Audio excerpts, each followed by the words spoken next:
We gotta ramble out because I think it's time for us to take our Oh, Kino I Korner. gotta take our seats. Feel ugly goo. Take our seat. Oh yeah, look what we have here. We got us a guest. That's right. Ooh, That seat's no longer reserved. it's me. No, where am I supposed to put my fucking popcorn? Right over here. I got a nice warm circular vent. I'll Circular. leave Okay, y'all here, to have this. that. Even though, like, if I'm looking at how our models are, I'm in prime position. I'm trying to watch the film. Oh, shoot, sorry, you're right. Anyway, welcome to the Kino Corner. We have a guest today. We're going to talk about remakes. I couldn't think of a clever title, so I just stuck with "Worth a Do Over." I literally mulled over that for an hour, and that's what I came up with. That's what you're. Yes. Anyway, no time like the present to get into it, because before we talk about remakes, we got a few trailers came out, some of which today. But we'll start with this in order. First one came out actually around the time of the last podcast, and I only watched it. Ultraman Rising on Netflix. Did y'all watch That one looks like fun. Because I'm a sucker for whatever Japan's doing with 3D animated stuff, and they're doing really well with it. So I'm pretty excited. Oh, my body's ready. I can tell you, it's chock full of references, not just Ultraman. Like, there's actual like 90s, early 2000s Megazords from Sentai just strewn about this kid's room, and like, oh, this kid's a fucking nerd. Hell yeah. Yeah. But like every other kid, you know. Yeah. And my favorite part of the trailer, though, is just the lady just going out the window screaming at Ultraman, "Do your job!" while he's losing to a monster, and he's just like, "I'm sorry," and he fights back. And I was thinking, "Bitch, why don't you get up there and fight the kaiju? What the fuck?" Oh, I mean, it looks good, and like Keelan said, I like that 3D animation in Japan. I don't. Is it anime in Japan? I don't know. That's the thing I'm wondering. Even if it is, it looks good, and it doesn't look like old Japanese. Oh, there he is. Like old CG films used to be.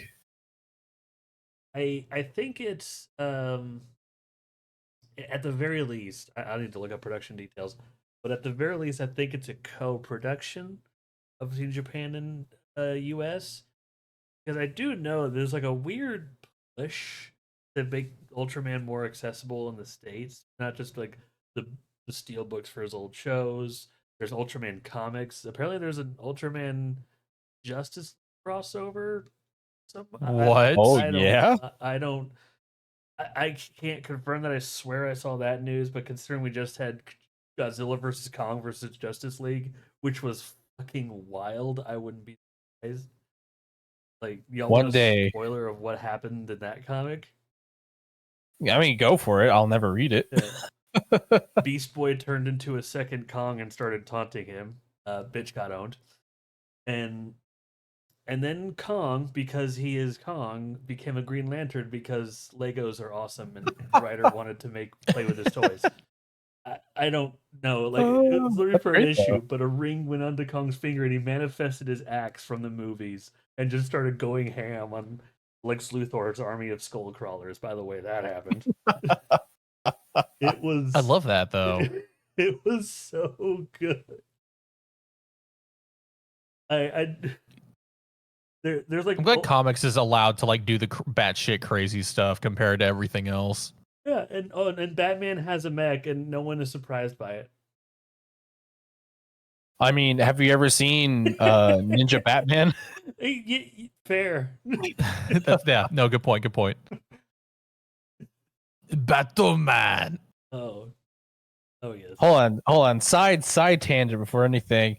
How are we feeling about that Joker Harley Quinn isekai anime? It's gonna be a film. Yeah. Yeah, it's I just say that. I'm Yeah. willing to give it a chance, but I'm not. I just say that because Batman Ninja is ridiculous enough to where I enjoy it, but I don't know how I feel about like Isekai Joker. Right. Same. Just those words make me Isekai Joker. Is that your Joker moment? Is getting isekai'd? Why so Isekai? The time I got reincarnated in Gotham.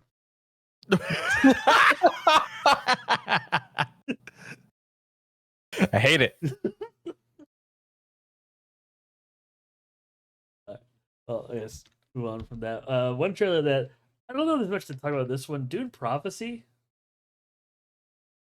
I didn't even know they were really doing this, to be honest, until the trailer dropped. I'd always heard they might, but I never heard any confirmation. But I guess that's confirmation. Yeah, I literally only found out about it like a couple days ago. Whenever one of my coworkers just ran was like, "Yeah, they're coming out with a series for it too," and I'm like, "What? What?" He's like, "Yeah, the Bene Gesserits." Janae. That's actually what he's. Like I don't think Dune has the staying power that like Star Wars or Star Trek has. Like I think the movies are gonna do fine because they're based off something, and from what I could tell, they're following the books as closely as they can while still making a good movie, which is exactly what they should do. But yeah, there's a lot of Dune books, but I think it's starting to get to a point where it's going to have a lot more. I think it's going to be one of those things where, because because I'll be 100% honest. Like Dune, it's definitely the inspiration for Star Wars, and like I don't think it's going to be as big, but I think it's going to have enough to where people are going to be really excited for anything that comes out with it. And if it's going to be anything as quality as the movies are putting out, I think people are really excited for it because it's hard to get people to pick up a book. true. You know, so I think this is probably the next best thing we could do. I guess for it just worry it's too early, but I also have a skewed opinion about how popular. Because like I personally fucking love Dune.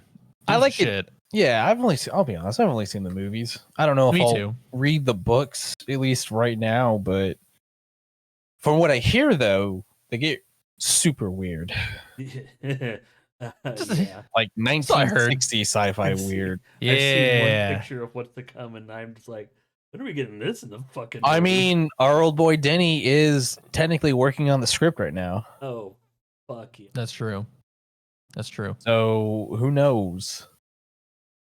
Basically weird, but there's not much to say about Dune Prophecy. The next movie, though, we got an actual, honest to goodness fucking trailer for Beetlejuice 2. The Beetlejuice. I'm sold. Like, I'm sold on this movie. I'm just always iffy when they do sequels to movies from decades ago, because I just feel like even though the actors might have a little bit of it, there's just, I don't know, you don't capture like the prime of it, right? And I'm sure this might go, hey, this is genuinely fucking good, because apparently like all the technically CG stuff they do is actually like stop motion, like the old Beetlejuice was, like the sandworms and all that jazz. That's obviously sick. Yeah. Obviously there's going to be CG, because that's never true, and the whole we did everything practical, it's never true, not anymore, but I feel like they will utilize a lot of it. Oh, for sure. Like, that's honestly what drew me to it, and what kind of sold me is the fact that yes, they're CG, but it's obvious they are using the same kind of effects in the first one.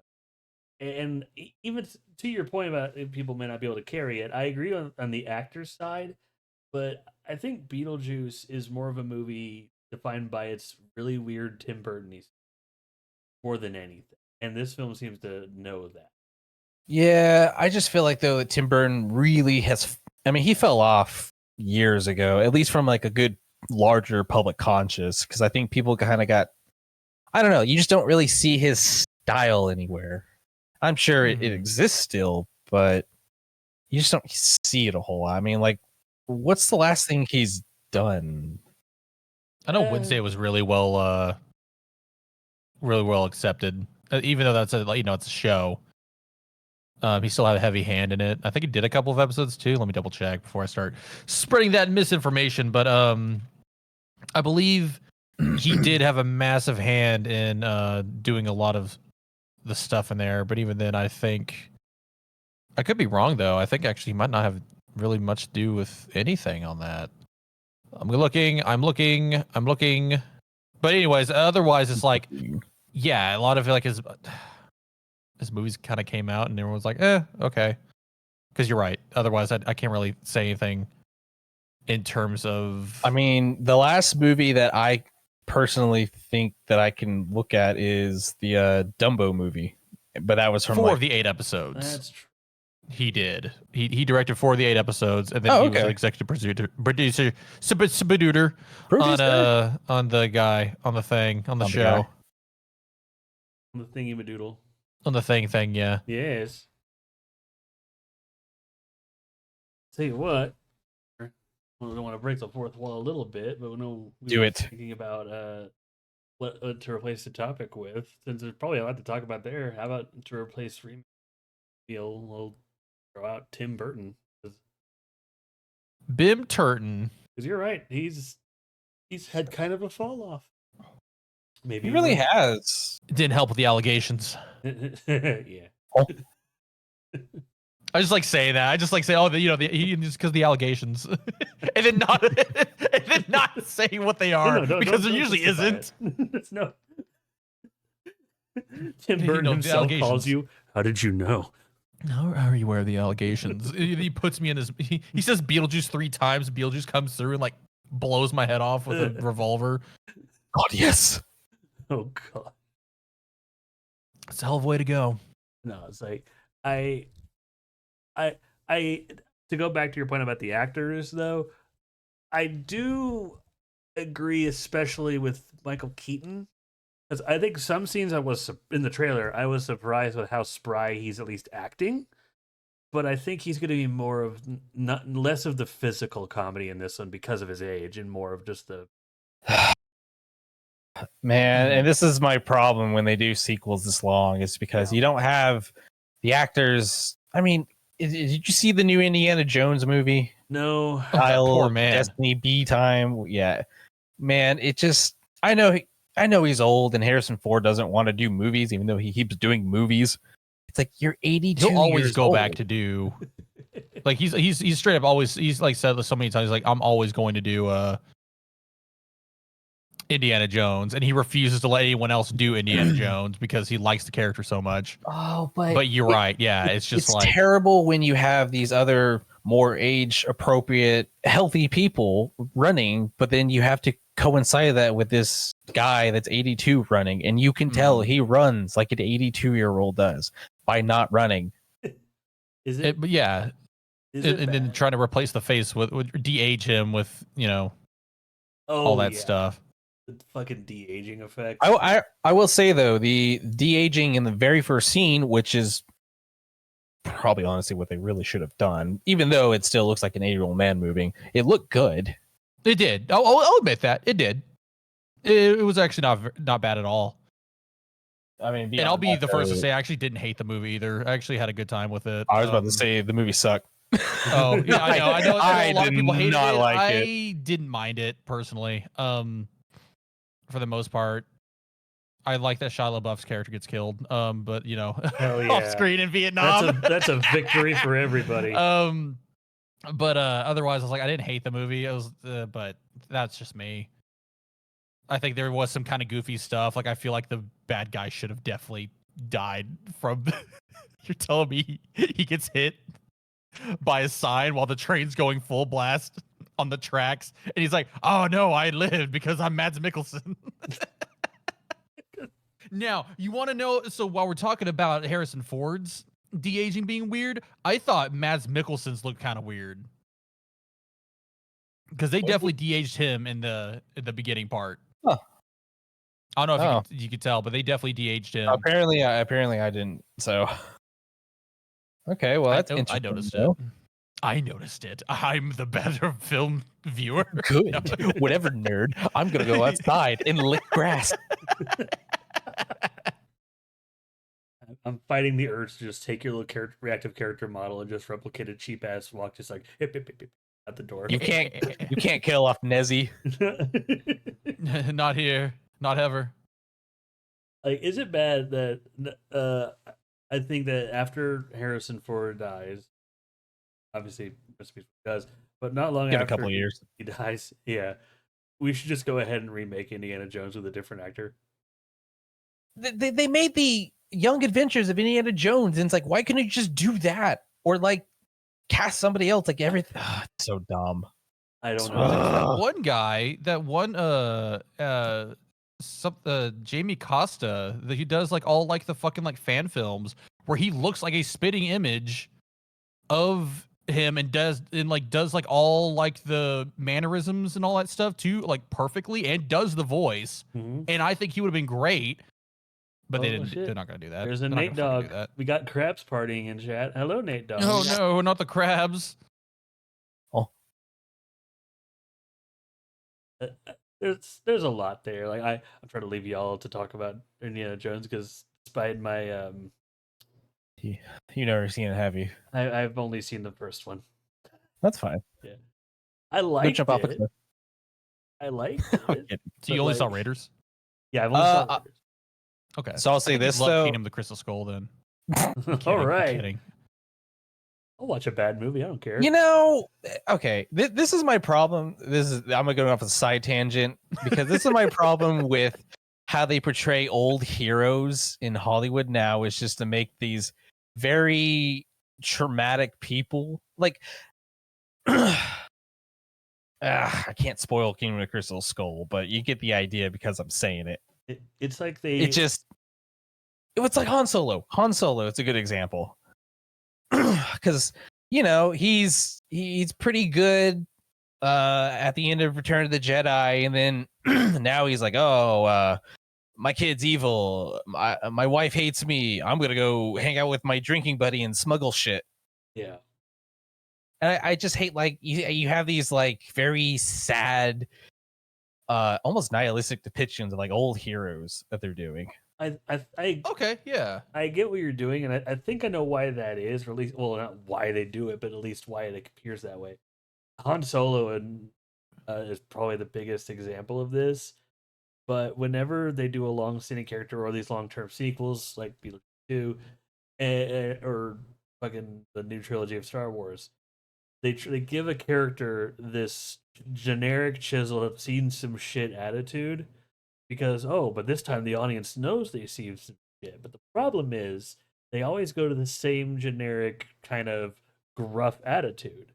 So it comes off as like, yeah, he's seen some shit, but not necessarily the kind of shit that would make him this drunk without appearing just like an unnecessary asshole. We know what he's seen. We know what he is weathered to. But it's not this. Like, it's always like the same generic, just grizzled old guy stamp. And they think just the fact that we've seen that progress makes that okay. Not sure. And it can work, but you have to get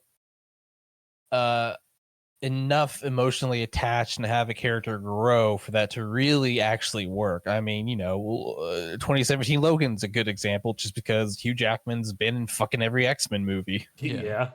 He's a huge jacked man. He is the X-Man, yeah. Hey, if you want to see something better, go watch The Australian. Oh, dude, I remember that film. I remember watching it at my parents' place, and I remember only halfway paying attention, and I feel bad because the little bits I remember about that movie, all I was thinking is, wow, this is a really pretty, really well-acted movie. It's just very sad that Hugh Jackman is more of like the flashy theater kid, and yet he's always just been cast as Wolverine, this chiseled ass gruff dude. Canadian. Boy, I don't think Les Mis is helping him, doing him any favors either. Let's be real. Right. Les Mis. Les Miserables. But sorry, I like butchering that because I know a lot of people are like, it's pronounced Les Mis. it's pronounced But yeah, just to move on to next. There's some other trailers that dropped very recently. One is Wolves.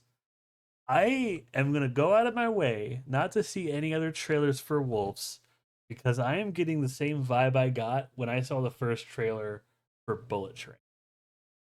Should I just not even watch the trailer? I would say They watched watch the the I first haven't trailer. watched it yet. Yeah, I would say watch it because it doesn't really give too much away. Just very basic premise. It is by John Watts, right? Is what it said. Yes. The guy. Spider-Man guy? Yeah. Of Spider-Man fame. Okay. Of the Homecomings. Of the homeliness. Of the Thomas Holland bit. Okay. Yeah, because I saw you said all those and I was like, oh fuck, I can't even watch them. Well, it's No, also George Clooney's and Brad Pitt's like dual role together in like 16 years. I was say the last time they were in a movie was Burn After Reading, right? Oh, shit. Maybe. What I was gonna say, weren't they in the oceans? Yeah. They were. Yeah, they were. I just remember George Clooney shooting Brad Pitt. God.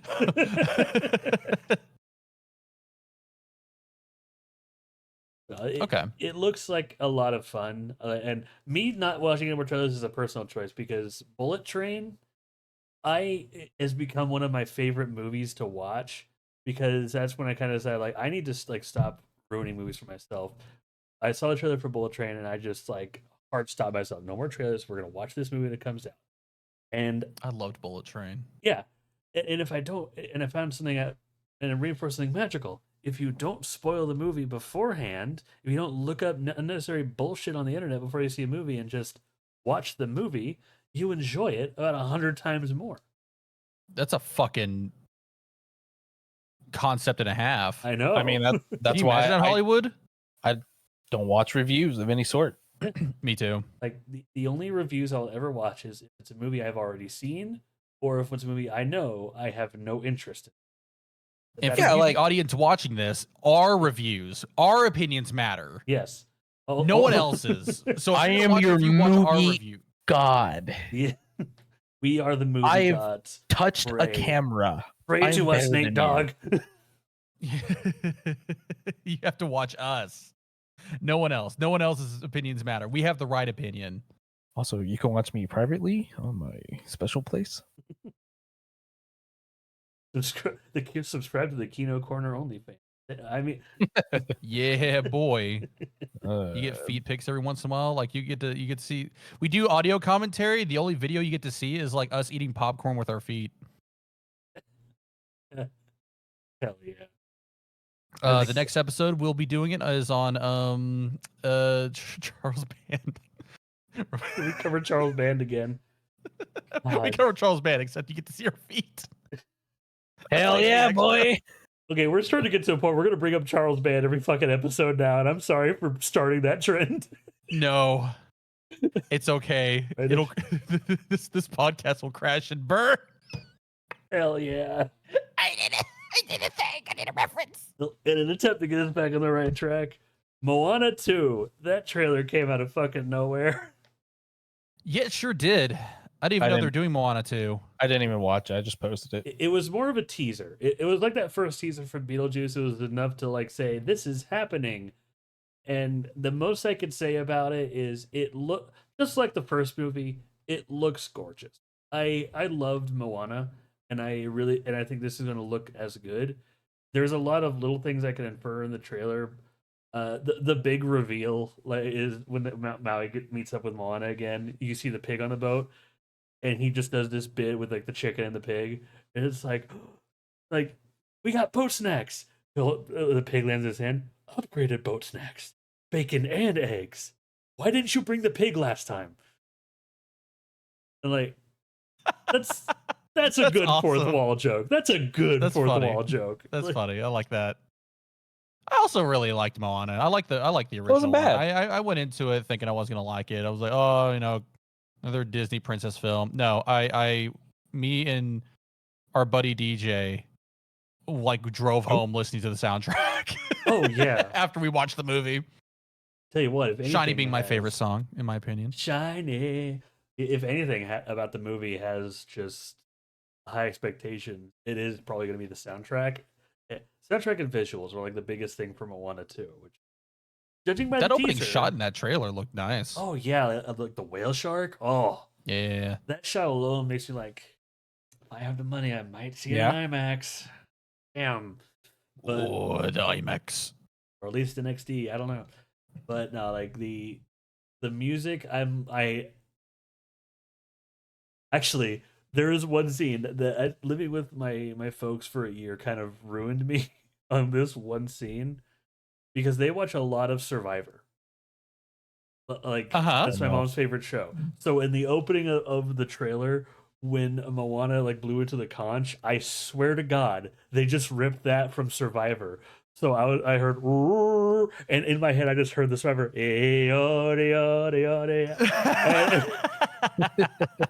I hate it so much. That is awesome. Like it's pitch perfect, like and it wouldn't have like distracted from anything. It almost fits in the damn movie too. Like Oh, now to listen to how this sounds. But no, it is a fun teaser. Again, it is a teaser. It's not a full trailer. I know it's like 2 minutes long, but it tease this. Outside of just like saying Moana and Maui will both be in it, and this time the pig is on the boat, and showing off very quick visuals. That's really it. Like, and I like that. Like, I don't want to like. My stance, like I said, has become I'm gonna watch the first real trailer for a movie, and that's it. If I catch anything via osmosis and like just while going to the theaters and well shit, but it's helped me enjoy new things so much more, and it helped me kind of because oh my god, like so many movies try to ruin themselves with their marketing. It's so absurd. Usually it goes, you get the first trailer, which gives you, I would say, a genuine overview of the movie, but just enough to where the general audience is like intrigued, because then they release the second full trailer, and that's like 3.5 minutes now. You've basically seen most of the movie. Correct. And then they always do a final trailer where it's about the same length as, well, it's probably like a minute shorter, but they show more of the movie. And I swear to God, generally most of the time they will splice in the actual bits and pieces of the climax, and I hate it. Oh yeah, the MonsterVerse films were bad at that. Like they were. I still cannot forgive the MonsterVerse films for going out of their way of spoiling Mechagodzilla, Godzilla versus Kong as early as they. That's why I just avoided it, but I still got spoiled because social fucking media. Yep. Did I ever tell y'all how I got back when The Force Awakens came out, how Han Solo's death got spoiled to me? No. No. So it was like the day before I was gonna go watch, because I was gonna go watch it for my birthday. And I'm on, I guess, like I think some basketball game just happened, and one of the players did like this fantastic play, and I was like, sure, I'll watch it. Apparently, because like my friend said it to me, and I'm going through the comments, and it's just like, it's a basketball match, nothing to do with fucking Star Wars, and I'm going through, and like everyone's like, oh, that's such a good play, and then this one guy goes, Han Solo gets killed by Ben Solo, his son in the moon. And I'm like, what the fuck? Like, are you shitting me? Good God. In fucking basketball? What the fuck? That's hilarious. How I'm sad sorry. is your life that you're just going around the random YouTube videos, just popping out spoilers? God, what a inconsolable douche nugget. Right. It's just like who does that? Who goes on the fucking basketball match that just happened and says, Han Solo dies, by the way. Like, it's like you're yelling to anyone who will fucking listen. Oh my God, it pissed me off. I mean, and then I like one of my friends was like, oh, well, I mean, you could see it coming. Like, it really isn't that much of a spoil. I'm like, that is beside the fucking point. Yeah. That's not the issue at all. So yeah, you're absolutely right. Social media fucking sucks. It does. When it comes to it's just like, you could be in somewhere. The point is, you could be somewhere you think you're safe. You think you're in a safe space, but someone's going to be there to ruin that. Try reading weekly manga, especially Shonen Jump shit like One Piece and Jujutsu. Oh my dude, I'll see that trending before I even wake up, and I'm like, nope, dude, you and everything. It doesn't help that I don't know if you're in the same boat as I am, but it doesn't help that like one of the main YouTubers I watch for fucking One Piece stuff, he's in Australia, so he gets all the stuff and posts his videos about the new chapter hours and hours before I even get a chance to fucking read it. It's like, God, Does he put fucking shit in damn. the? Does he put stuff in the thumbnails too for it? Probably. He's good about that. He's good about in the Okay, good. thumbnail. He will put like maybe a character that appears, but that's it. Like he won't post hard spoilers until a few days of, which That's good. good on him for that. But it's still annoying that like you could, and I know that on the mega scene specifically, things are going to get spoiled, and I go out of my way to read it as soon as I can, even though I should just Sunday. But ugh, I just wait for Sunday. yeah, It's easier. it is. It is honestly, it's 9 times out of 10, it's become the better translation anyway. Well, for One Piece specifically. For One Piece, yeah. Yes. Jujutsu Kaisen has some. There's a guy named like John something. I don't know. Apparently, he's notorious right now because his translations are not accurate. Damn. Anyway, Yeah, Moana 2, Dragon Ball War. Movie news, switching over to that. The biggest movie news, honestly, before the trailer was released, was the announcement of the Moana sequel. That it was basically going through fucking super speed through production, apparently. Because I swear I only heard about the sequel like less. yep. I don't know why they're rushing it. Wait, were they rushing? Oh Like, wait, sorry. I thought you said Moana Lion King. 2, like maybe I'm Or well, wrong. because it was actually supposed to be originally a TV show. That's how it was pitched. Oh, But they decided to basically kind of make it or collaborate it into a movie. oh no, Yeah. that could end up. Yeah. I've seen enough movies that are obviously made to be TV shows or multiple episodes. Oh no, Kamen Rider first, Atlantis 2. Good. It's always their biggest problem is that, yeah, the writing's good. Yeah, the acting's good. God, this writing is all over the fucking place. I hope that's not what's happening with the Moana sequel. I mean, they're making a live action, man. See, that's what Why? I heard of the last time was the live action one. So whenever Moana 2 happened, I was like, wait a minute, this isn't right. See, yeah, I'm not on board for That's that. not what either. I- Like, it's way too soon for that. Well, apparently, what I was reading today because of the second one, the first movie is actually in like Disney's top streaming for quite a long time for movies. And Nate Dogg, I want you to know that I at least I deliberately ignored your comment there. Did you see what Nate Dogg wrote, Kitty? I did. I thought it was very funny. Tell me what he said. I wanted to let you know Han Solo dies in Star Trek the Animated Series. You fucking Reanimated bastard. series. Yeah, fucking yeah, I'm get on off the season gray. 2. Get off the gray goes, you will not pass. He fucking shoves his lightsaber through Han Solo while he goes, get off my plane. Dude, you know how much it would just cause a fucking just it would cause families to freak out if they did like a Star Wars prequel trailer or something about the story of Han Solo, like another one I know. But at some point he just goes, "Get off my plane," and the whole movie is just nothing but just bullshit Han Solo and Harrison Ford quips. I want Harrison Ford to play himself along with him playing as Han Solo. I want Harrison Ford as is to play like a 20-year-old Han Solo, where he's acting 20, but he's obviously not, and everyone treats him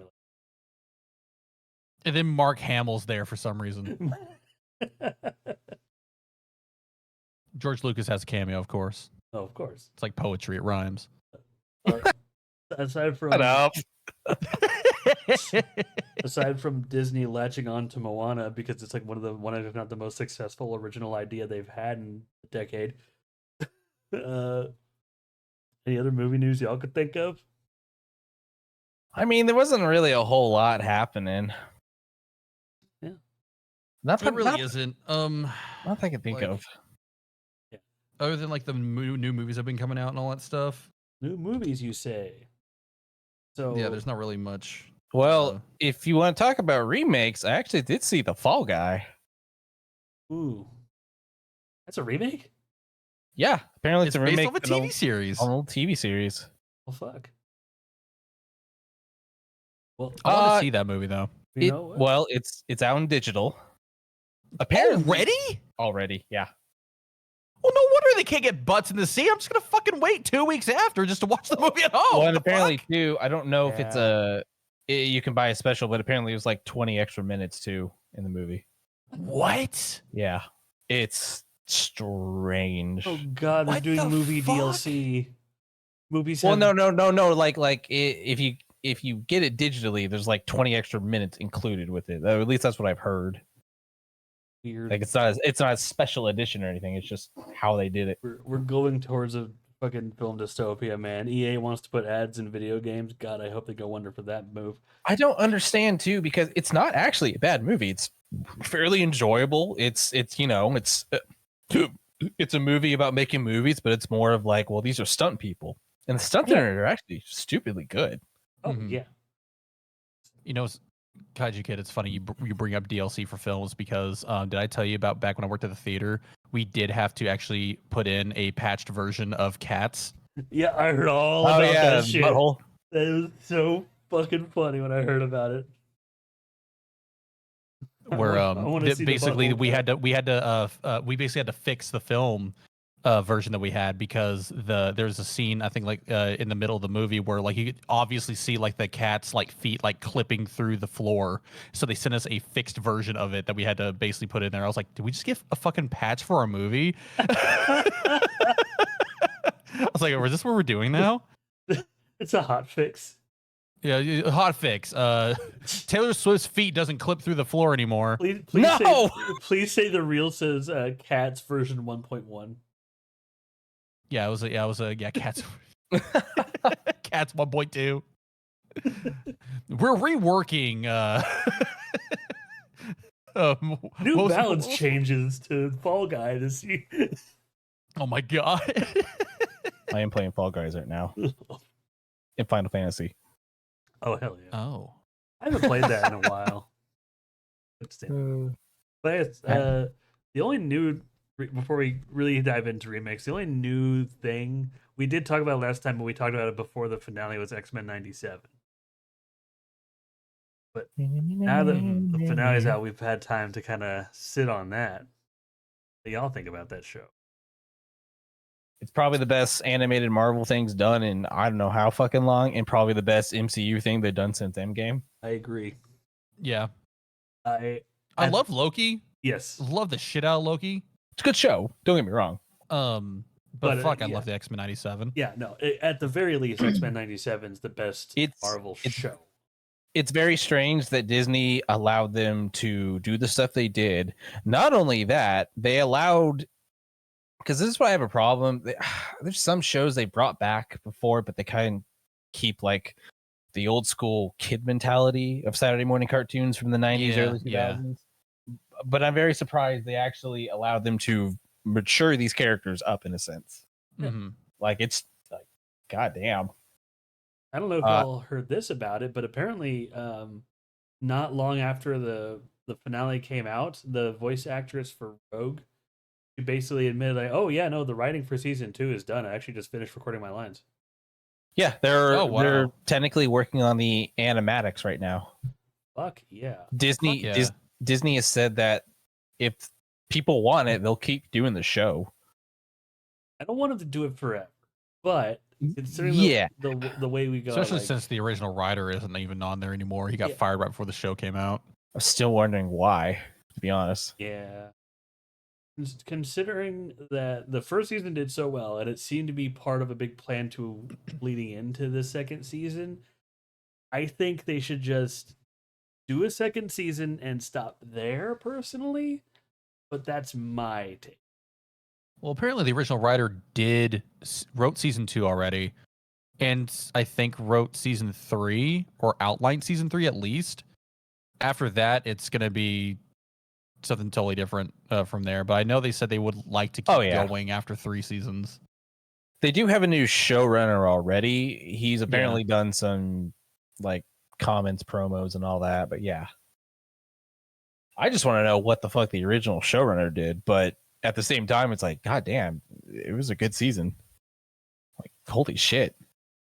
Yeah, the lead up that they're doing for it is gonna be fucking awesome. The only thing, and I guess this is spoilers, maybe, or spoilers because we're talking about it. Anyway, it's just I didn't like the asshole of the Phoenix Force. Yeah. Isn't Phoenix Force really an asshole anyways? Because it is. Jean Grey's a fucking bullshit character when you really think about it. She And I kind of always is, loved but- how like people bitched about how she was so underpowered in the original series. Like, dude, if she was going at the power level she's supposed to be, the X-Men wouldn't have any issues. No, but like that's kind of what the Phoenix Force is, because like in the show too, Right. she got rid of it, and then it's just like, oh hey, look at me, Phoenix Force. I'm just a normal head user. A normal head user. Oh. If I were to have one complaint about X-Men 97, and this is like the smallest of nitpick, is I wish Morph and Bishop had a larger. Yeah, Bishop is like, hey, what's up? First episode, disappears. It's like, I'm here too. Later, bitch. Hey, I'm here in the last episode. What I miss? Oh God, everything's terrible. It's basically what it was. It could potentially have a larger role in season 2, which God, I hope so. And I guess to Morph, he was present at least through the whole show, and he had a few lines. I mean, to be fair, in the original show, he did have a larger role, even though he was controlled and being evil. Yeah. Mm-hmm.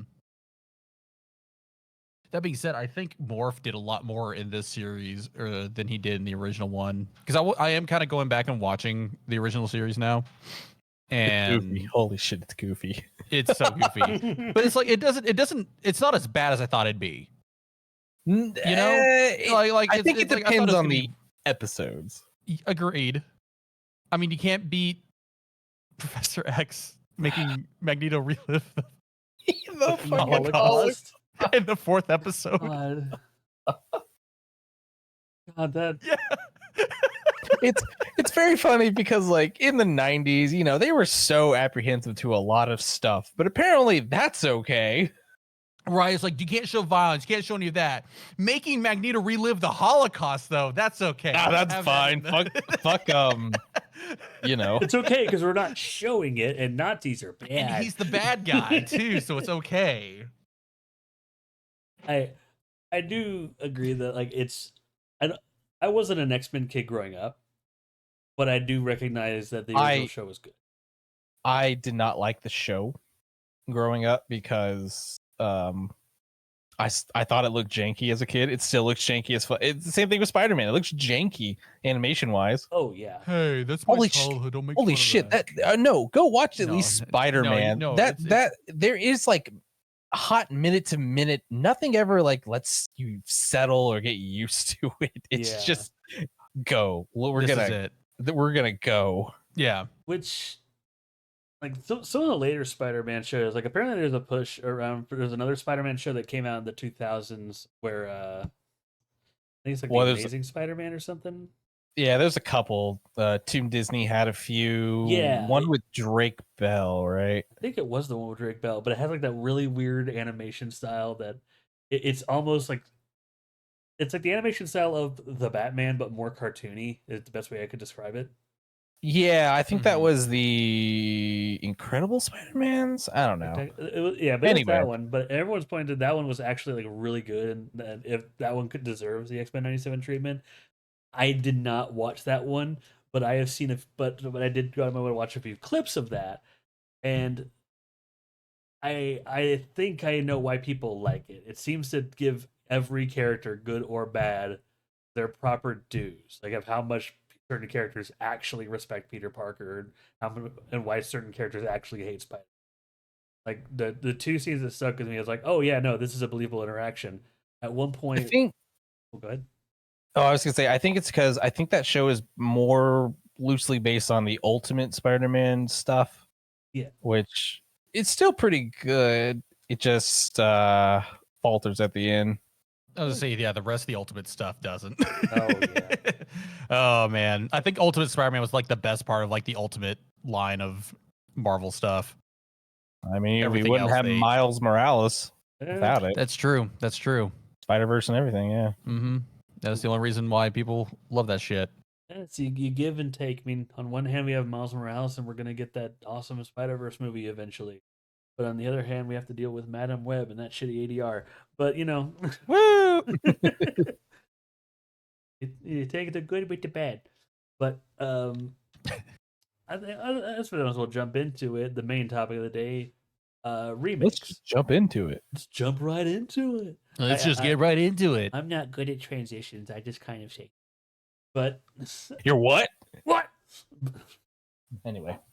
But in general, I don't think like before we talk about specific movies, one question I guess is: do you think in the most general terms are remakes a good idea?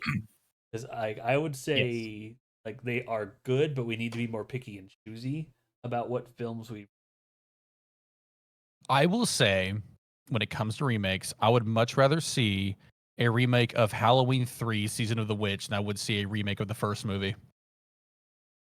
In terms, and by when I say that, I mean in terms of like, there are so many movies out there that have great ideas. They have great, like, Great ideas, poor execution. Yeah, and all that stuff. The execution's fucking awful. Yeah.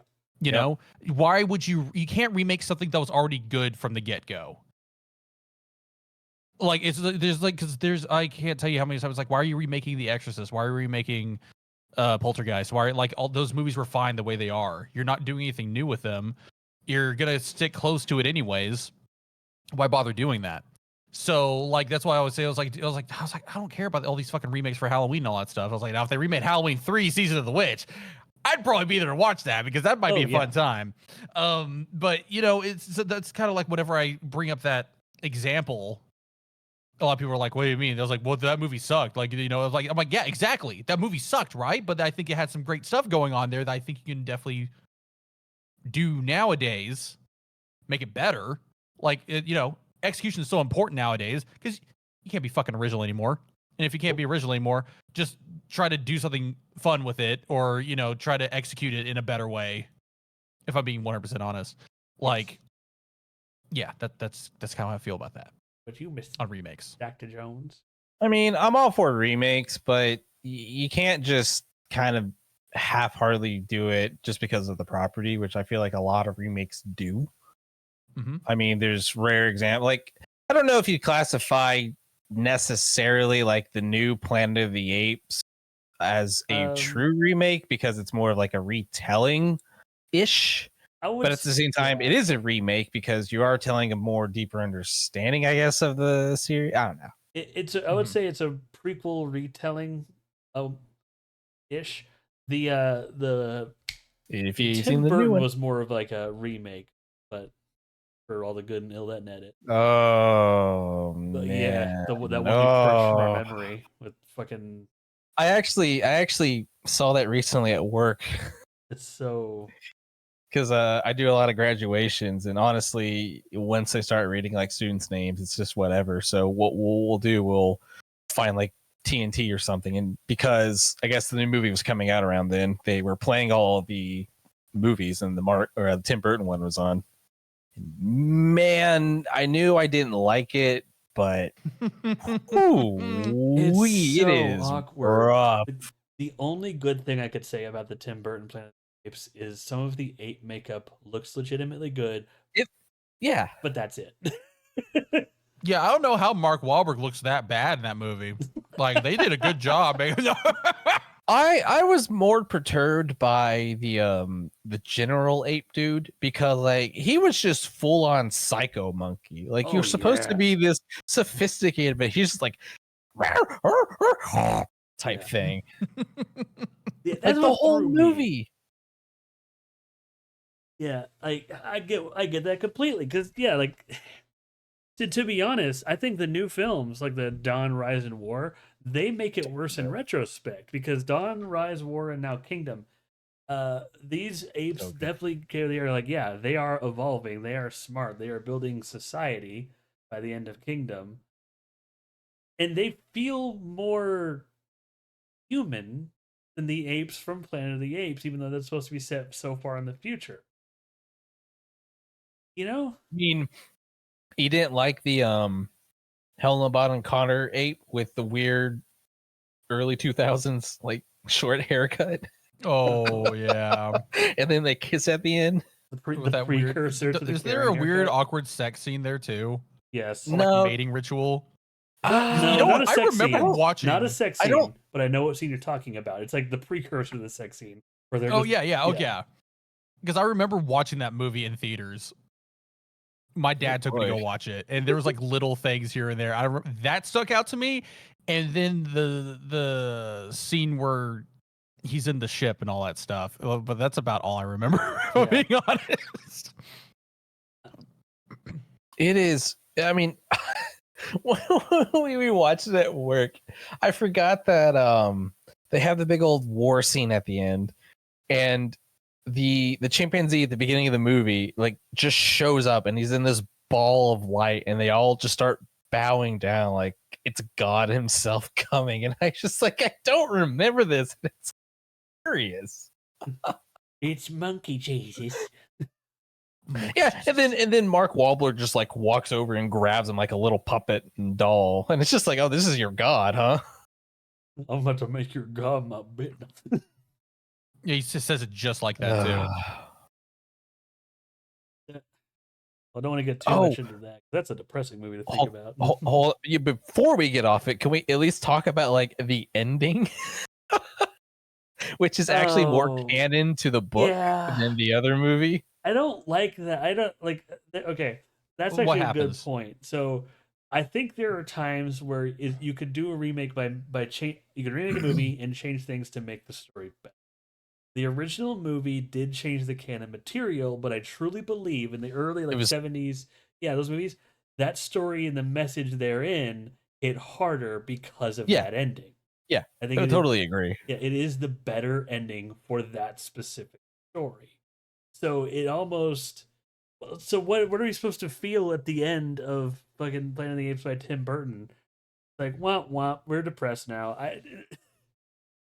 It was just hilarious, man. It just out of nowhere, Abe Lincoln. God, Abe Lincoln. Oh, that's where that's from. Yeah. Fucking Abe Lincoln. Abe Lincoln. 4 scores and 28 bananas ago.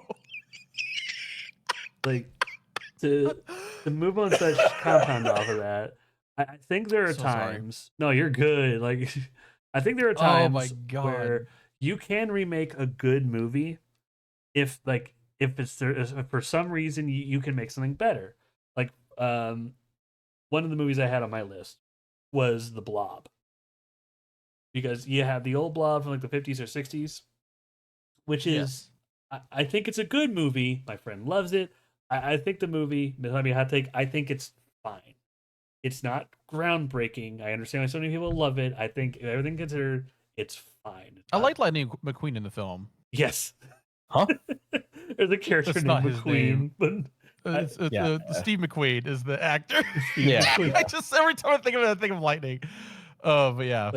But I forgot that about that remake. I'm glad you brought that up because I really like it's a great, and that was the one that was made better because of the technology and the effects they allowed for the creature. I don't think they could get away with it nowadays without making the Blob purely CG, and because of that, I kind of don't. Oh yeah, no. But like the 80s was like the perfect echo chamber where like a little splash of CG. Now we're gonna actually get a whole big mess of goopy what's it and just oversize it. Like the effects of the Blob in the 80s, the Blob were fantastic.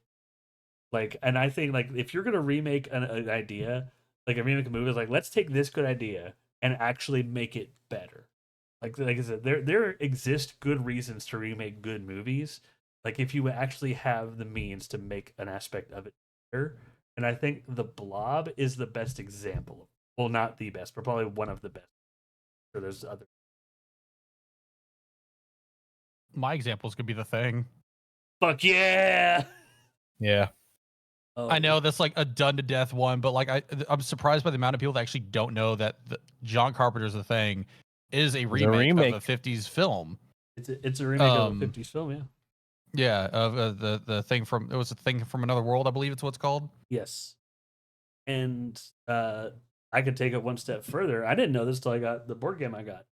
That movie, the Thing from Another World, is loosely based off of a short story called Who Goes There? Yes. That is actually closer to the 80s movie. Yeah. Mm-hmm. And Yep. in a weird way, the 80s kind of remade the story closer to the short story, adding its own thing with its all 80s flair. And they made a movie. Like, I did a book report on it, and I know more about it. Became one of probably my favorite movie of all time because of this. But it when it first came out, because of the gore, it just, the audiences did not care for it. But like, They would rather watch E.T. yeah. But nowadays, it just solidified itself as like one of the best horror movies ever. Mm-hmm. And I love it. It's one of my. If I had a top 10, it would probably be in there oh yeah, like easily. When I was learning film in school, every time I learned an aspect of film, I subconsciously would apply it to the thing. Like I learned about how to stage shots, and like they had like that 3x3 grid. I know there's a term for it. No, it's you just kind of get used to it. Rule of thirds. It's not rule of thirds, but like Is that what it is? is it rule of thirds? But like where you position things in the shot to pull photos. And I applied that and I realized there was a shot in the thing that I realized we used it so effectively to build tension that I didn't notice until I learned about it. That like basically if you apply the little grid to it, McCready is in the right hand side talking on the radio, just kind of figuring himself out, doing the whole nobody trusts anyone anymore. Like right before that. The left side is empty space. The middle section is the open door. And there are some times where you swear you could see moving shadows while just the silence hits you, and he's talking about how nobody trusts each other anymore, and we're all gonna die here. It is just so. Once you realize, like, it makes it better, and how much tension that builds. Mm-hmm. Mm-hmm. It's also lighting and everything too. Tension. Mm-hmm. Sorry. Yep. What were you saying? I was saying, like, it's also lighting, sound design. I mean, like, it's just horror. You kind of have to nail all that if you want to actually get everybody immersed in a sense. Yeah. Because back in the day, we actually knew how to fucking light a movie. Nowadays, you don't need to. You just do everything off fucking Adobe or shit. But no, Right. Just well, shit. That's because you hide all the rush CG that nobody has time to actually give the animators. Good point. Good point. Yeah. And that's just, I hate it because a lot of movies don't look good because you give animators short time periods to even actually do stuff. I mean, like, render times in general are atrocious nowadays. Or a nightmare, yeah. On top of, like, it, depending on how nice you want to make it look animated, how much detail you want to put on the textures of the fucking thing, all the shaders and shit. Like, I have no, and I'm not envious of what they have to deal with. I will say it's a fucking shit show for visual effects artists. We think video games are bad. I feel like I hear way more about visual effects studios going out of business than I do video game developers. Well, I mean, you're already starting to see that, though. Yeah. Yeah. I mean, it's just going to be these smaller studios, companies that can't keep up with demand, that they're like, oh, well, you did something, but too bad, kid. It's a genuine shame. That's why I'm all for them going back and, like, just updating CG in some movies. Yeah. I wish that was an option, but I know it won't ever be. Like, I've seen remasters that look good, and I don't know. Not on the level of George Lucas, though, right? Yeah.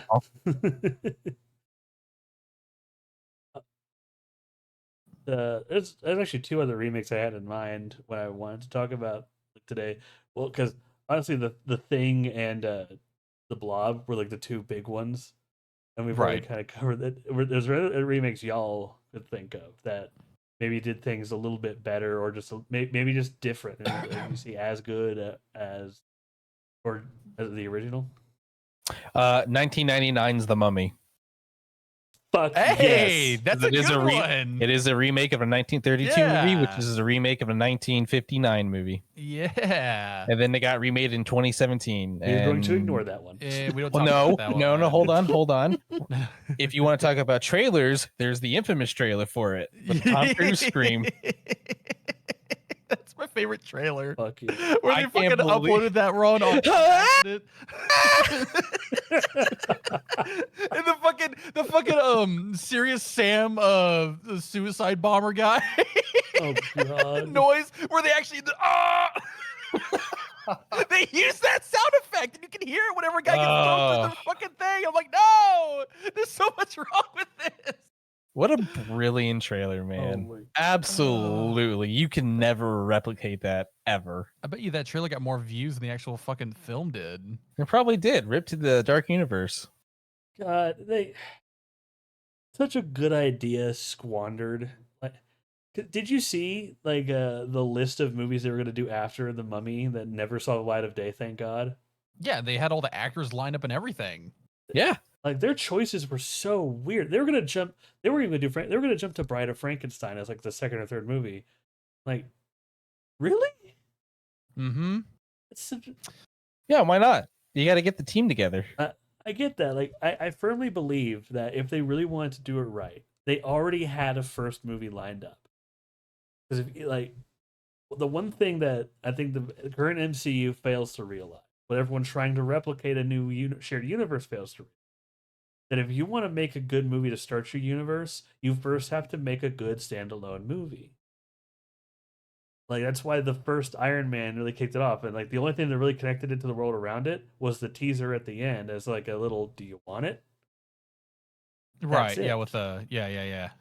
But like if the Dark Universe wanted to thrive, it should have started with Dracula Untold. Okay.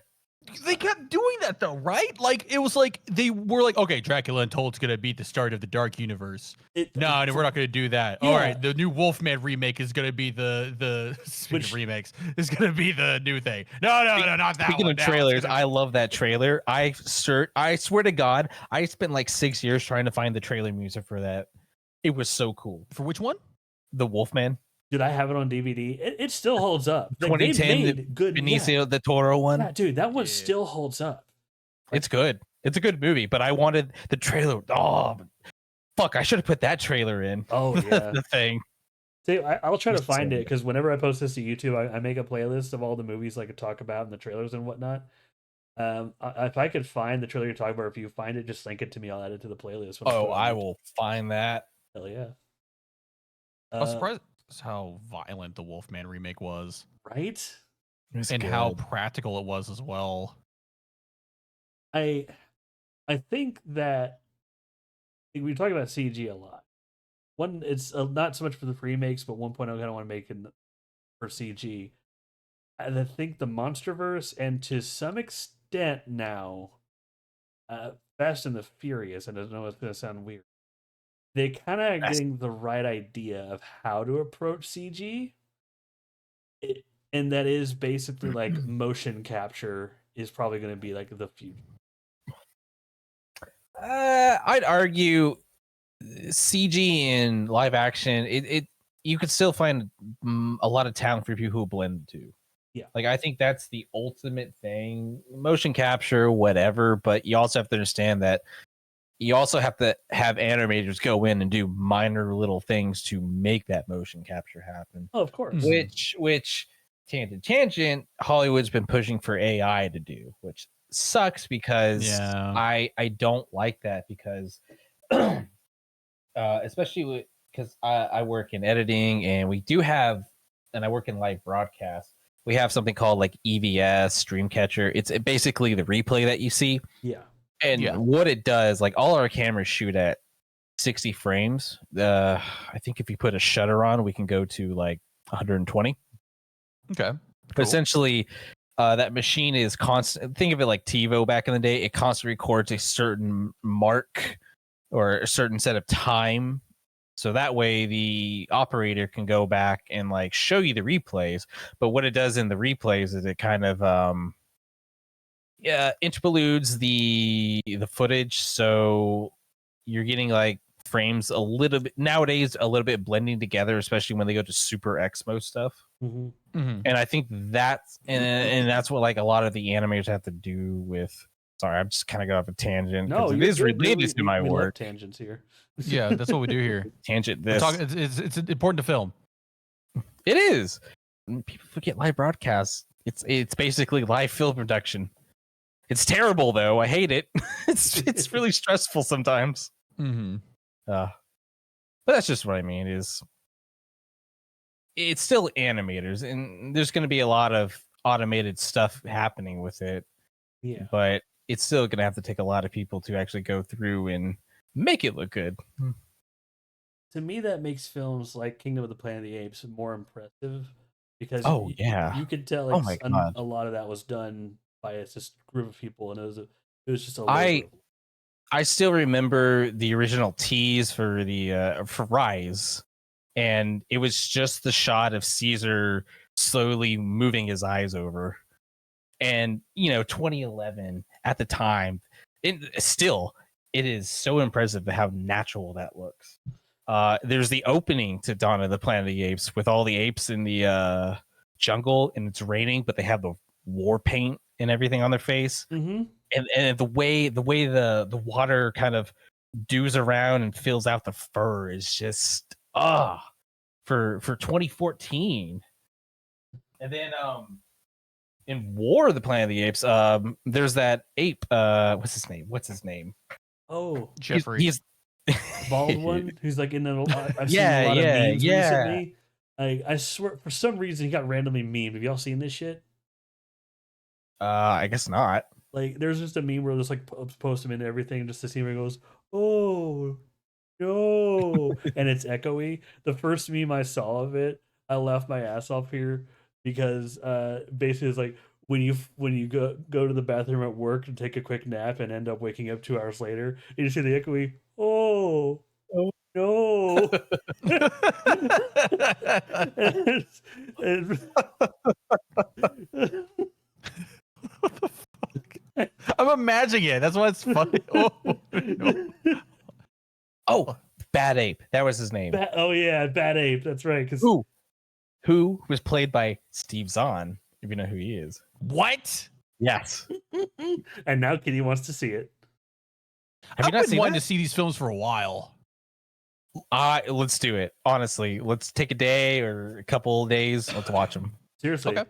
They're I'm cool with that. really good films. Like they Yes. have no right to be that good. And even though the first film has God rest his soul, James Franco on it, whatever happened to him, we will never find out. Mhm.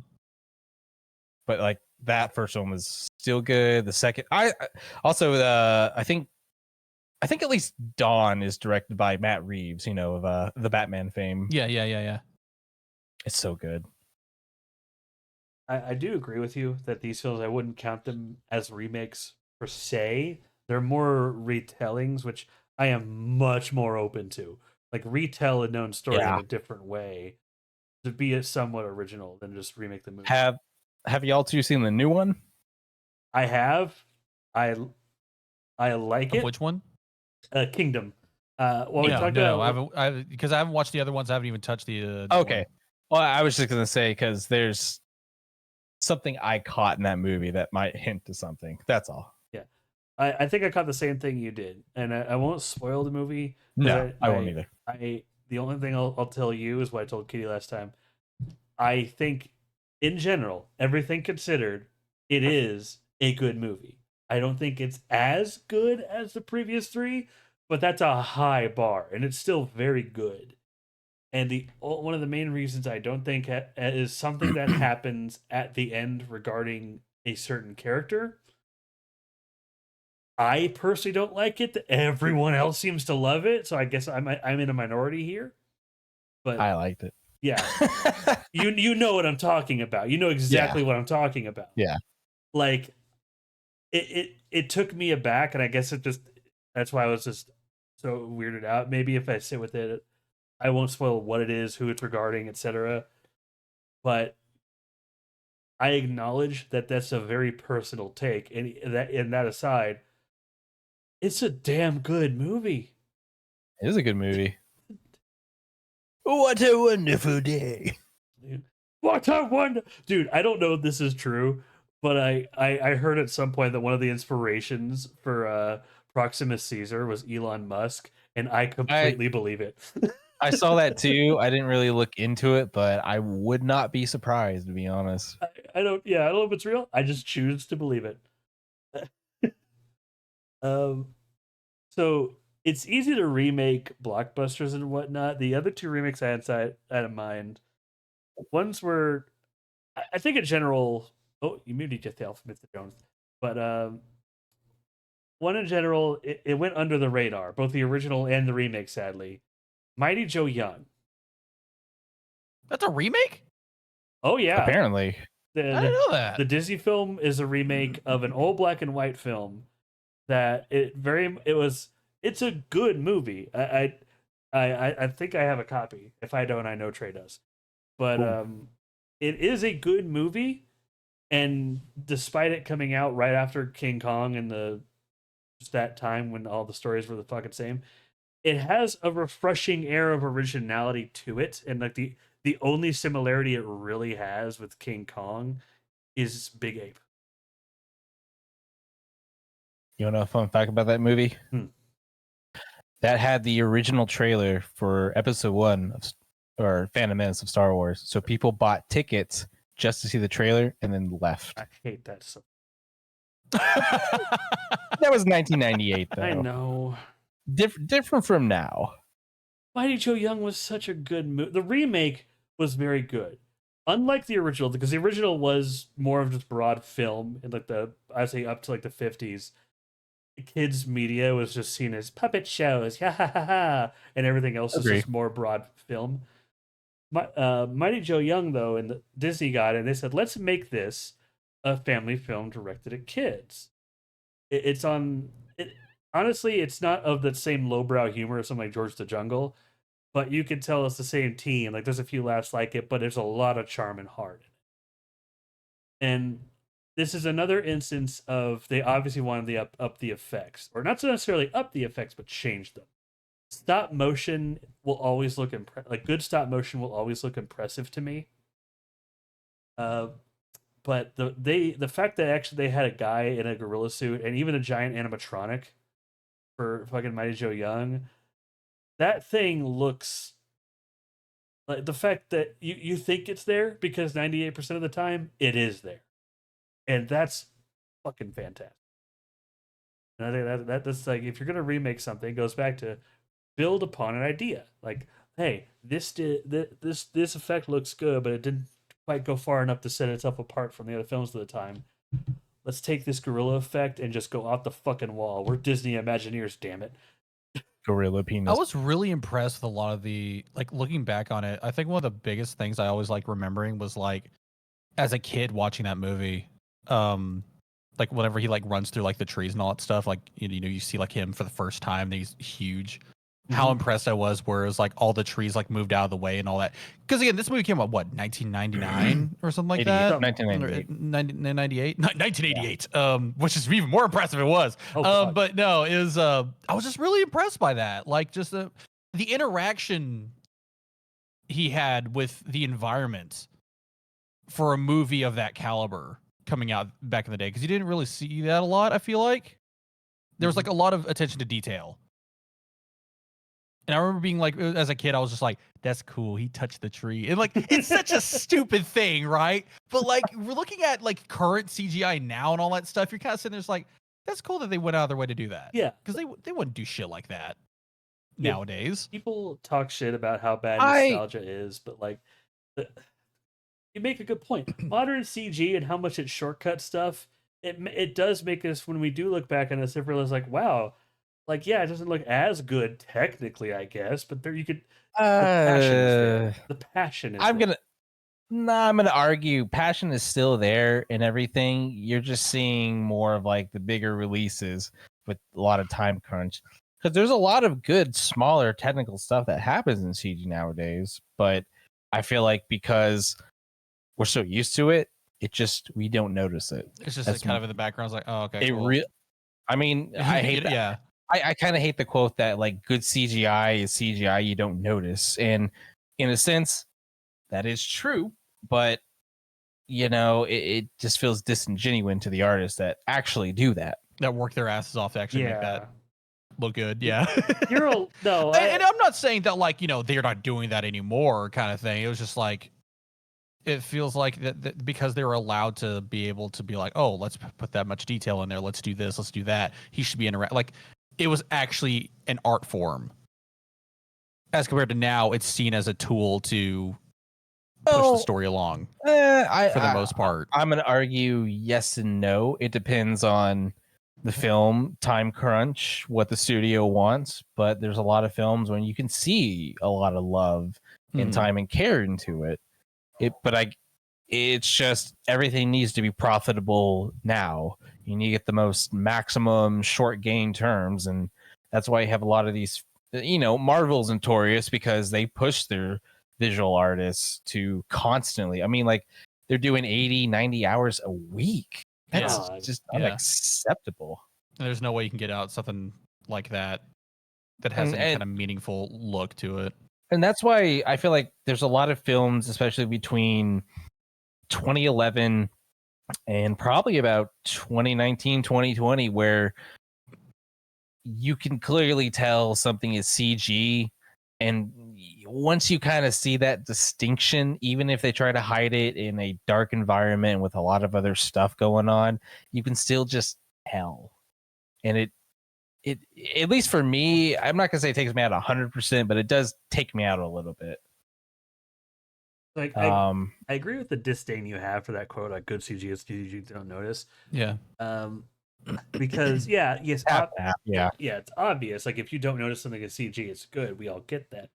But I would say it's not that CG you don't notice is the only CG that's good.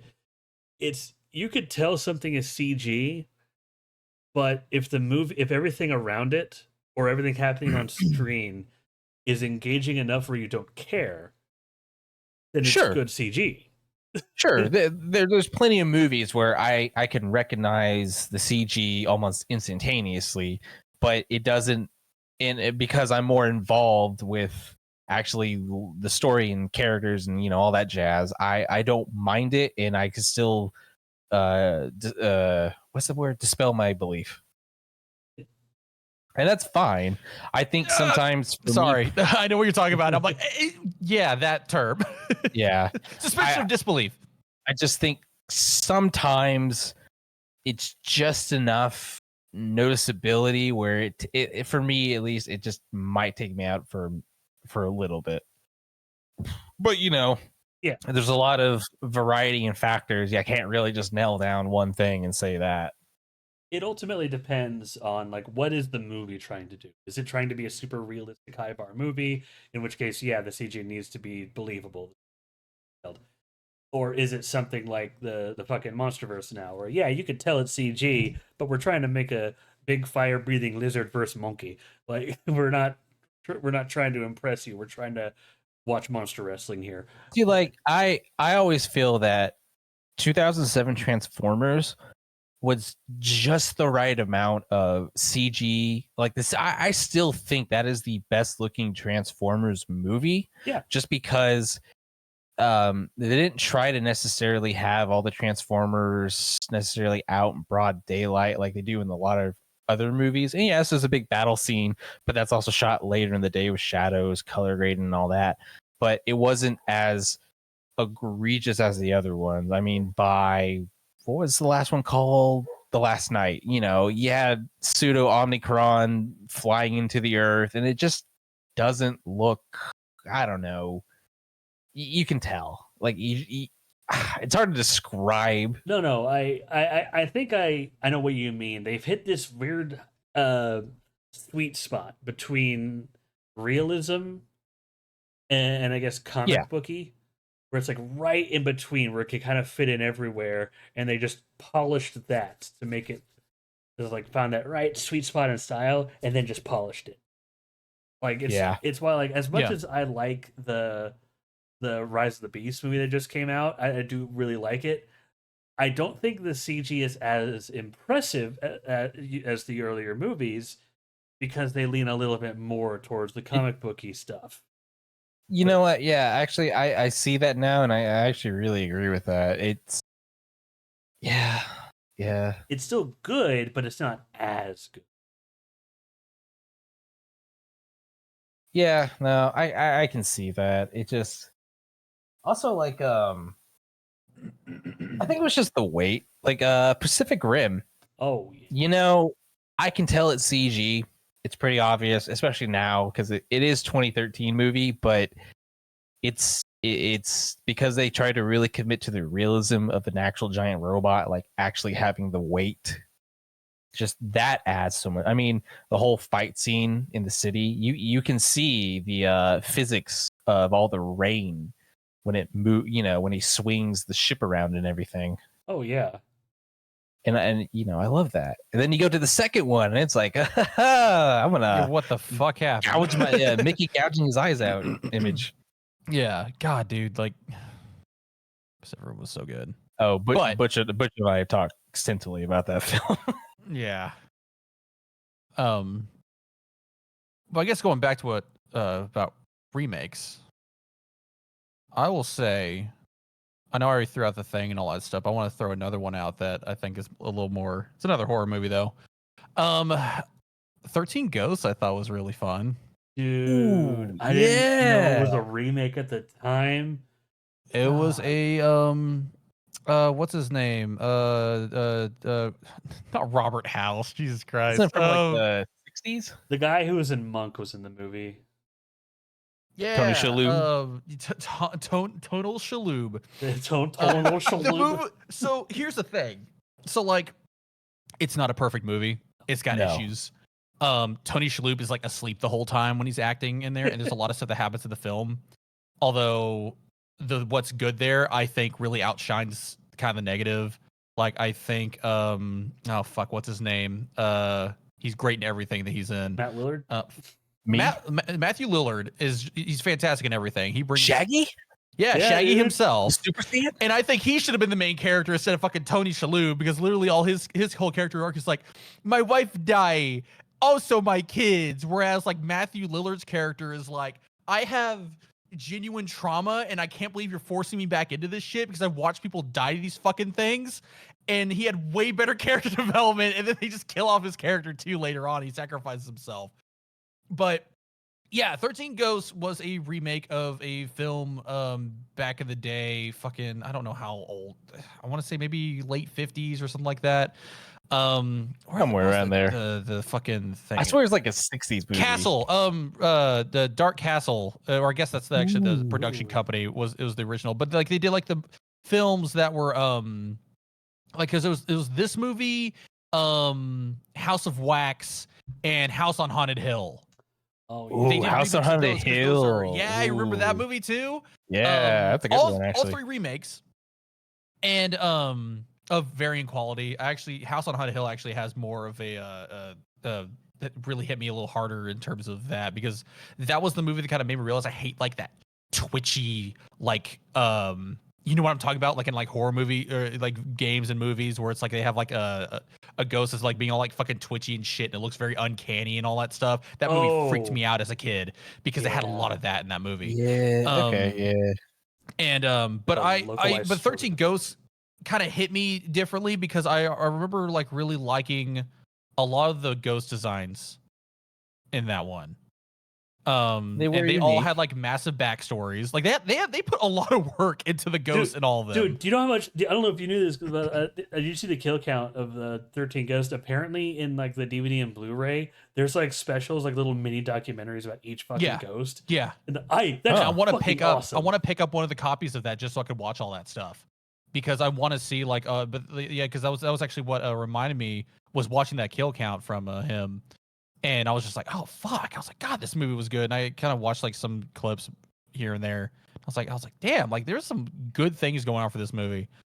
But yeah, no, and I forgot that it was also a remake of the old like films where William Castle was his name, and all his movies had like these weird gimmicks, and like and I think he talks about it in 13 Ghosts, it was like you had like these the ghost remover viewers because they wear the glasses throughout the film. It's like that's how you can see the ghosts. But that was like a reference to like the original movie. Is like you actually went into the movie because like how the film was done. You can only see the ghosts if you had those glasses on because of how I don't know what they did to the film itself to make sure that I guess it was similar to watching a 3D movie where it's like the effect doesn't happen unless you're wearing those glasses. And it was like, oh, put on your ghosto goggles or whatever. Ghosto vision. goggles. Ghosty goggles because you can see the ghost and like the ghost will fucking like walk in front like the screen for a little bit. You're like, oh gosh, and it's like it's supposed to scare the shit out of you and all that. I like to imagine it's cheap effect. It's not even trying to be scary. It's some dude in a bedsheet just dancing for me, like ooh, just fucking Fortnite dancing on the. I had to be scared for an entirely different reason. I don't like that man Fortnite. I was like, how does he know what a Fortnite is? I don't like that man Fortnite. His smug aura mocks me. But yeah, no, I remember actually staying up late and watching that movie on watching 13 Ghosts with my mom actually. And it was on Sci-Fi Channel, so like I didn't get the full thing, but then I went back and watched it with like my dad because my dad was the cool dad. He let me watch all the you watched all the Metal movies I probably shouldn't have. Yeah, you watched Metal like 6 or some shit. Yeah, and I remember just having just kind of sticking with me, like that one, and then We're sticking House to you? on Haunted Hill, 13 Ghosts. It stuck to me. It's like I can't get it off still. And you It's were like only a weird. child. I'm sorry. I was wee babby. I was wee babby. Actually, 13 Ghosts came out a little way after. I think I think it was 2001. looks like. And then House on Haunted Hill was 1999, I think. Let's look. But yeah, no, it was like, but like that movie, I was House on Hill was another movie. Since we're talking about remakes, that was another movie I was way too young watching and all that stuff. Where basically like all these guys are just like invited to stay a night at like this supposedly haunted house that was originally an insane asylum, and everyone like died pretty much. Back in like forever ago. It had not Matthew Combs, just, Matt Damon. It had Matt Damon. No, it had Matt Damon. Oh, who did it have? Hold on, I'm trying to pick up the fucking thing for it. It had fucking Jeffrey Rush in it, where he's a what? Yeah, Jeffrey Rush is in it. He's the guy that like does the whole like this whole idea to begin with, and he's like fucking like dressed up like what's the he looks like fucking Vincent Price. Holy shit. Yeah, and he's like, and so it has him, Famke Janssen, Ali Larter's in it too, like a lot of like people you'd recognize in there, and like but I remember the main like ghosty bad guy supposedly like the doctor that like was like torturing these poor patients and all that stuff was played by Jeffrey Combs and all that. I just looked up a picture of Jeffrey Rush on House on Haunted Hill. I don't know if he does this in the movie because I haven't seen it, but I crave to hear Jeffrey Rush do a Vincent Price impression. And I don't remember. I think he's still like it's funny because I think he's like trying to do the cadence of Vincent Price if I remember the film right, but he still sounds like fucking Barbosa. Welcome to the House on Haunted Hill. Ah, that's the one. You believe in haunted houses? You're in one. Oh my god. But I remember that movie, the visuals in that one like freaked me out as a kid because it was a lot of like, again like the whole twitchy ghosty shit. There was a lot of like up in your face like shit that would make a poor. There was a lot of body horror for the ghosts, and I had never really seen that as a kid because ghosts weren't depicted like that at the time. Ghosts are and more apparently Greg Nicotero did a lot of the makeup. What'd you call him? Greg Nicotero. He's the famed. He did a lot of like the zombie stuff, and currently he does like a lot of stuff, the zombie makeup in Walking Dead and all that stuff. But he's done films all across. Like he's done Let's look. No, he helped out on Day of the Dead. The original 80s one. I didn't know if y'all knew that Day of the Dead got like 2 remakes and they're all like direct to video shit shows. Yep. Yeah. He's done a lot of stuff. Like, oh yeah, I'm looking through right now. He did Creepshow 2, did Predator. Oh, he did Creepshow 2. That makes Evil Dead 2, Bride of Reanimator. Oh really? Oh shit. Yeah. He helped do some stuff on Dances with Wolves, apparently. Odd, but all right. Pumpkinhead 2. Dude. He's got a lot of stuff. He's helped out with a lot of stuff.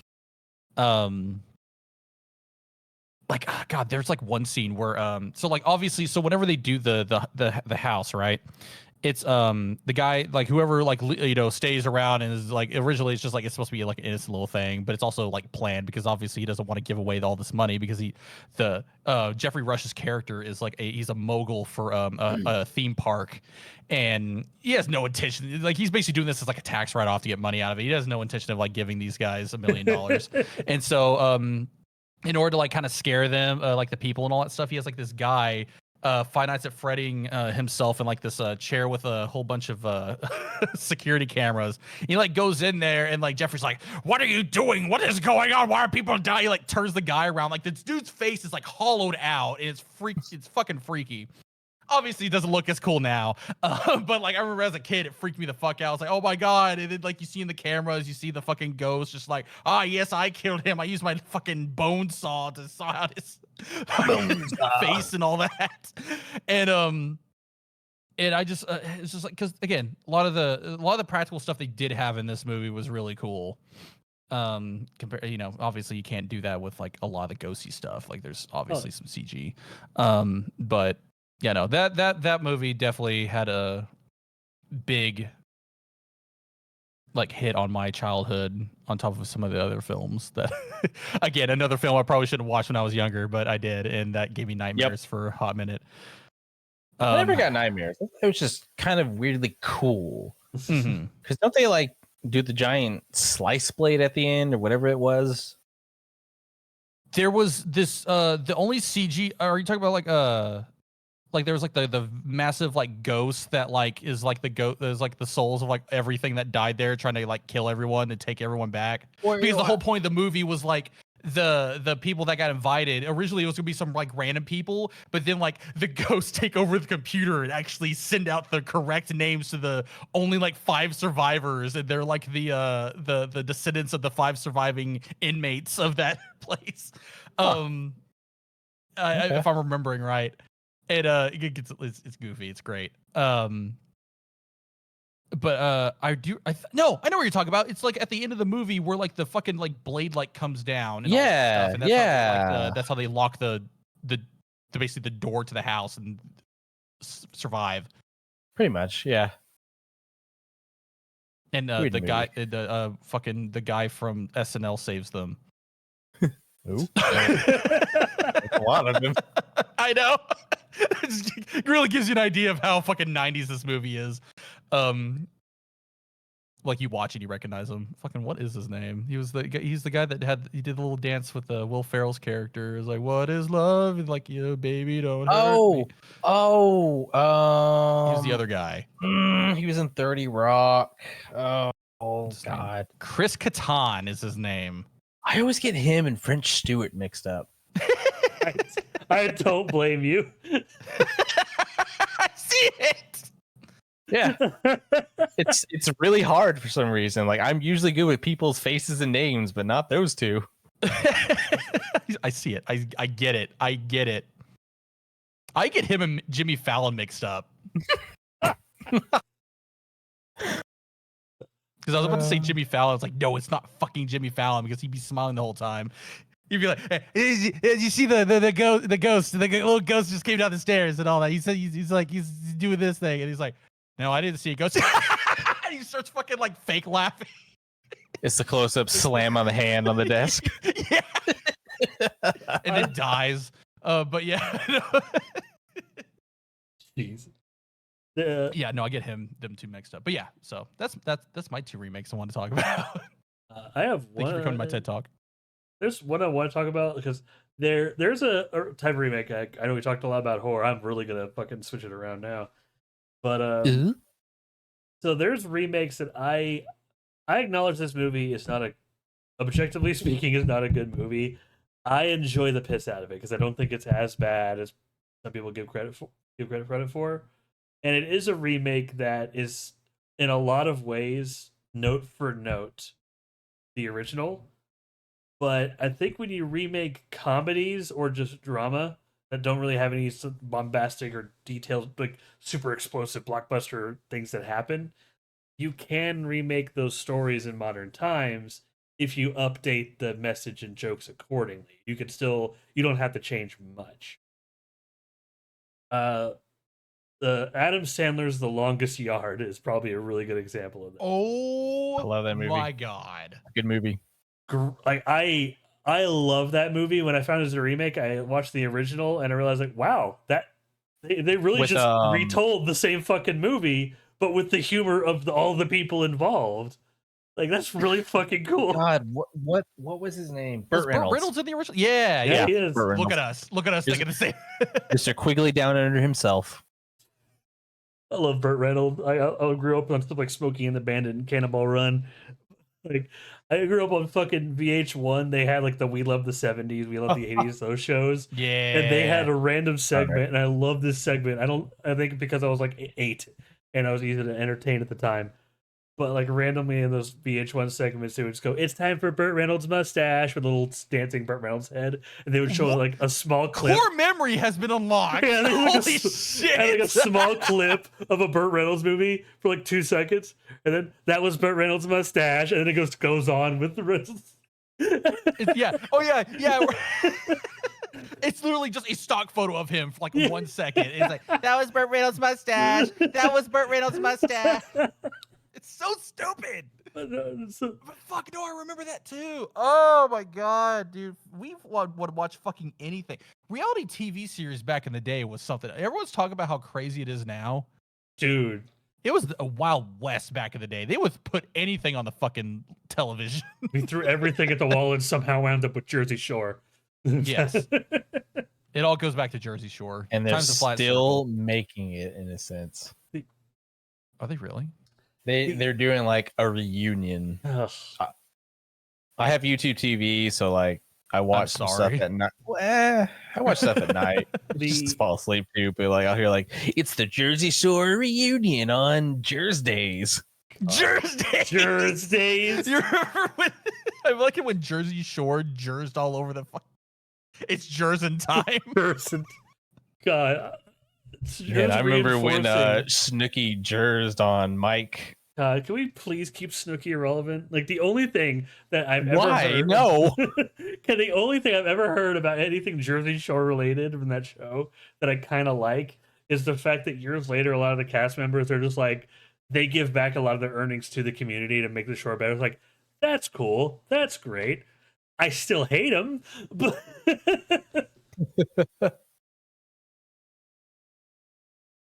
Oh God! I only think of Snooki because of that one little alien dude from Invader Zim going Snooki. I think his name was Snooki. Do you remember that? I think of the South Park episode where they made fun of Jersey Shore and they made Snooki this horrid little troll that just was addicted to sex. And just ran around going, yes, Snooki runs smush. I think it was a baby. Yeah. It was like a mole rat or something. Yeah. It just ran around like lurking in the dark of like restaurants or whatever. It's like Snooki runs smush, and it just started humping everything. God, it's a very South Park thing. Anyway, Longest Yard. Anyways, yeah, back to that. Sorry about that. No, you're good. I'm looking at. I have it pulled up on IMDb, and I'm realizing again. I realize every time I watch it, I realize again how many like big names or just notable people were in this fucking movie. A lot. And I will always laugh at the fact that Tracy Morgan played a goddamn transvestite. A very out of date transvestite. A very out of date transvestite. Oh no, is it a very awful? Have you seen it? Which the Longest Yard? Yeah, the Adam Sandler one. I'm gonna be honest with you. I either watched it and didn't remember anything of it, Oh man, But I want to lean more towards. I don't think I watched it because like it's Adam Sandler films are hit or miss for me. But even as a young lad, I think to be fair. Oh, well, no, I'll take about that in a second. I was gonna say, like, I think Longest Yard just came out at that sweet spot where you had stuff like Mr. Deeds come out, that there was like a nice little bubble of good Adam Sandler movies before he really started getting hit or miss. Yeah, because Mr. Deeds, which is a remake, by the way. Oh shit! By the way, boo boo boo. But that was but that was like 2002. Longest Yard was 2007. So it was that really good sweet spot. Plus, that was, I feel like, early to mid 2000, probably actually the whole 2000s era. You could make comedy movies with a lot of stuff like that, just because it wasn't. It was style at the time. Not style, but that's just what social perceptions of certain things were. People were getting away with Scary Movie and all the bullshit they got away with. So everyone was like, "Fuck it." We just gotta know it was like, it was a different time. I mean, like this isn't how it is. I mean, Tropic Thunder was a thing.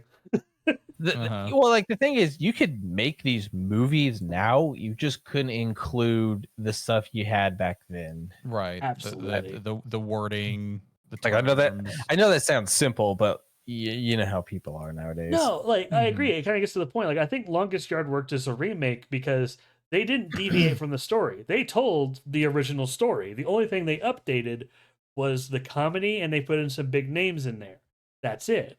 Like, I think if that's what you're going to do, whenever there's a giant social change and remaking the movie can, like, yield positive results, like what happened with Longest Yard, I think you can get away with just a note-for-note remake. But those are, like, very few instances. Longest Yard, to me, is just one of the better examples. So, let's talk about the best thing of that movie.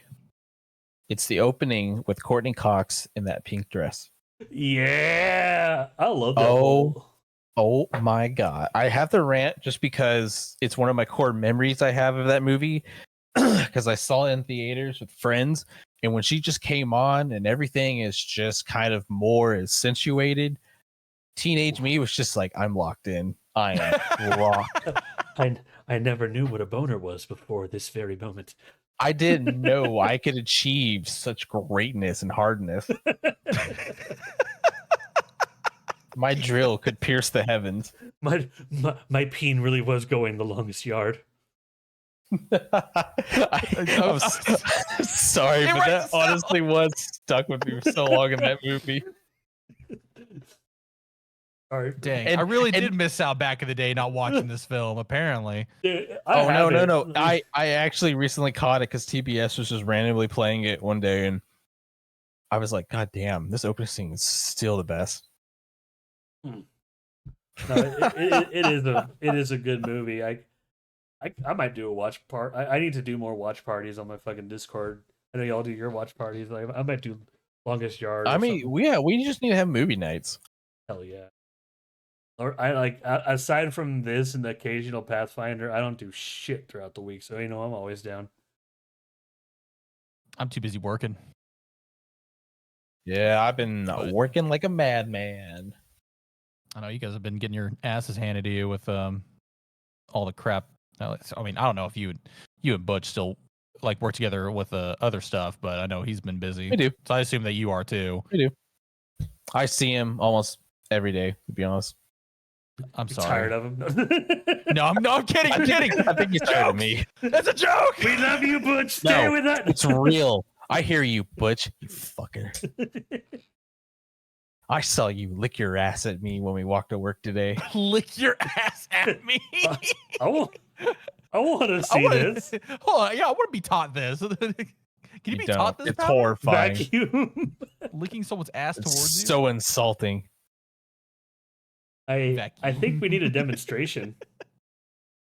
We'll do that on the next podcast. Next podcast. All right. Huh? Next episode, you'll get to see licking your ass. Butcherson licking his own asshole.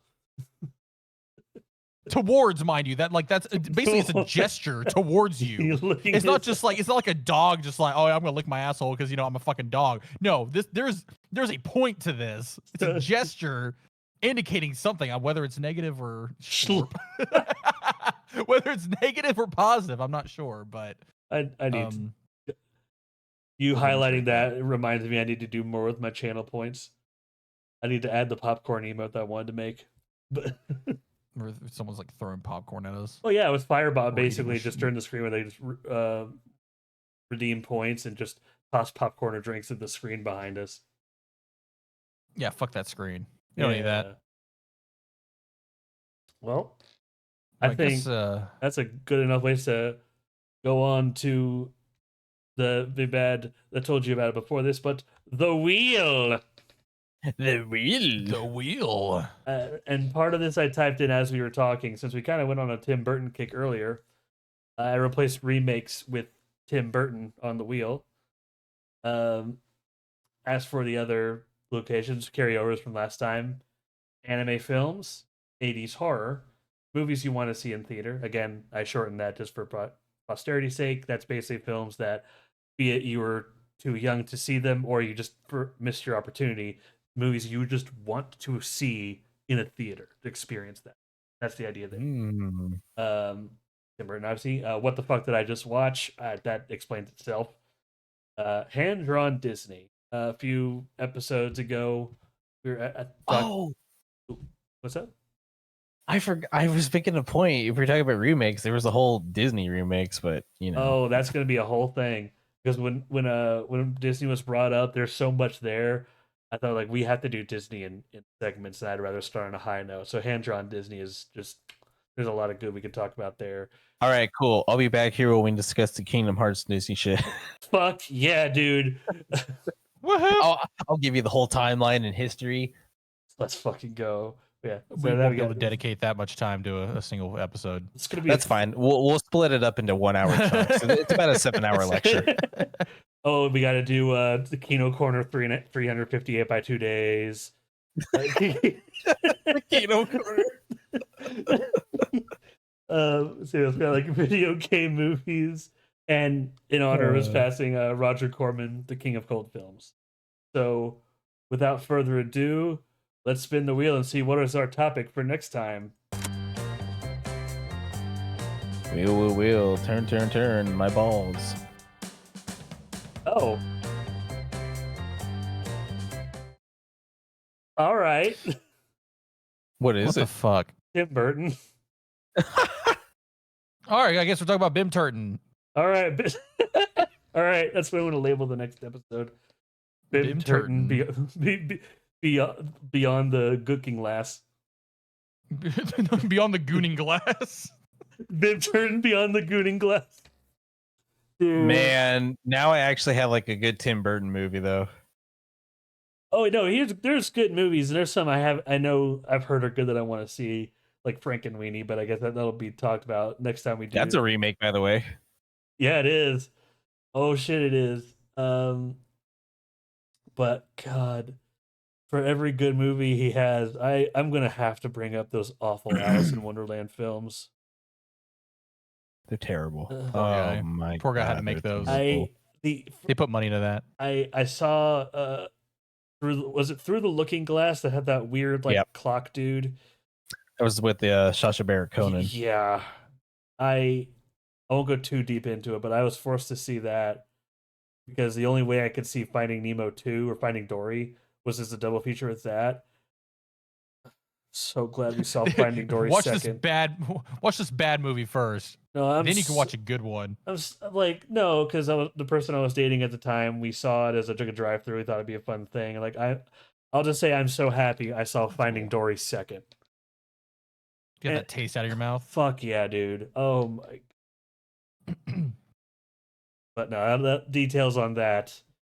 But that'll be a next time thing.